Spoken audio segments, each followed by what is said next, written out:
Sponge iron কারখানার ফার্নেসে ভয়াবহ বিস্ফোরণ ঘটনা ঘটেছে পূর্ব বর্ধমানে। গলিত লোহায় ঝলসে জখম হলেও তিনজন শ্রমিক জখম হয়েছেন পূর্ব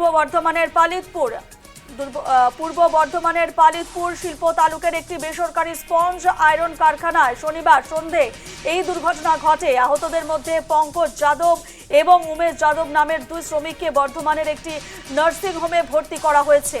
হাসপাতাল সূত্রে জানা গিয়েছে তাদের অবস্থা বর্তমানে স্থিতিশীল।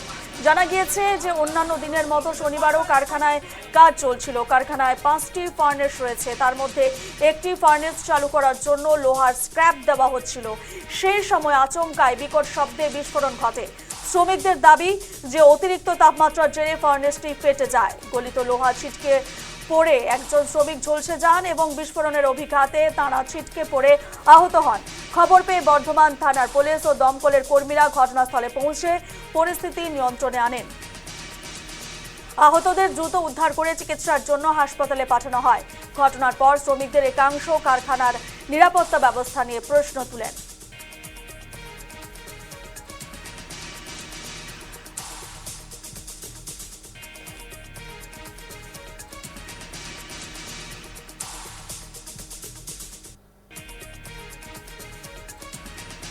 হয়েছে কি ঠিক চলছিল, 7 নম্বর 8 নম্বর হিট চলছিল আমার, ঠিক আছে।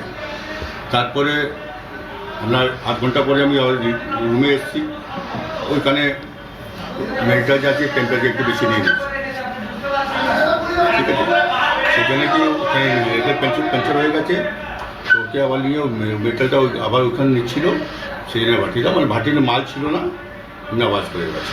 কিছু টেকনিক্যাল প্রবলেম আসতে পারে এটা। দেখো এটা স্যার কী বলবো, এটা তো মোটামুটি স্টিল প্ল্যান্ট চলে আমাদের এরকম চলতেই থাকে।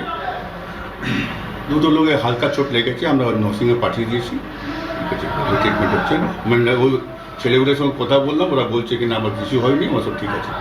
মেলটার ভাটি চালাচ্ছে, কালকেও মদকে ভাটি চালিয়েছে, আজকেও মদকে ভাটি চালিয়েছে। মেলটার যে ভাটিটাকে কন্ট্রোল করে, আর আর আজকে মোটামুটি 1800-এর উপর টেম্পারেচার ছিল। ওই ভাটিটা ঢালাই করার পর লেটেলে গেল, লেটেল থেকে কন্ডিস পাংচার হয়ে ফের আবার লেটেলে ভাটিতে ঘুরে এলো। ভাটিতে ঘুরে আসার পর ভাটি বাস্ট হলো। 2-3 জন উন্ডেড হয়েছে, নার্সিংহোমে নিয়ে যাওয়া হয়েছে। এই যে বিস্ফোরণ আগেও তো হয়েছিল, একে বহুতবার হয়েছে। 8 বছরে থেকে আরো বিশাল ভয়ঙ্কর হয়েছিল। আমাদের কোনো সুরাহা কিছু পাওয়া যায়নি আমাদের।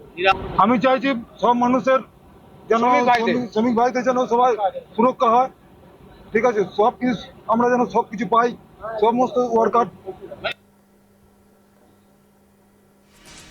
উল্লেখ্য, গত বছরের 9 জুন একই কারখানার ফার্নেস বিস্ফোরণে এক শ্রমিকের মৃত্যু হয়েছিল এবং প্রায় 15 জন আহত হয়। তারও আগে একই ধরনের আরেকটি দুর্ঘটনা ঘটেছিল। ফলে পরপর একই ধরনের ঘটনায় ফের শিল্পাঞ্চলের নিরাপত্তা ব্যবস্থা নিয়ে প্রশ্ন উঠতে শুরু করেছে। একই তো এখানে এই এনএন ইস্পাতের ফ্যাক্টরিতে একই তো কর্মচারীরা ঠিকভাবে বেতন পায় না, তারা এআইসি হয়েছে। তারপরেও একটা ফ্যাক্টরিতে পরপর 3বার একই ঘটনা সম্মুখীন হচ্ছে। এখানে টেকনিক্যালের যে বিষয়গুলো আছে সেগুলো কোম্পানিরা ঠিকভাবে পরিচালনা করে না, টেকনিশিয়ানকে দেখায় না। এর আগে হয়েছে তখনও 2 জন মারা গেছে। প্রথমবারে যখন হয়েছিল 2 জন মারা গেছে, তারপরে 1 জন মারা গেছে। এরকম বারবার একই ঘটনা যদি ঘটে তাহলে তো কারখানার প্রতি মানুষের আস্থা হারিয়ে যাবে। তো এই যে কোম্পানির যে ডিরেক্টর আছে ওনার সঙ্গে আমি তো ফোনে যোগাযোগ করলাম, উনি ফোন ধরলেন না।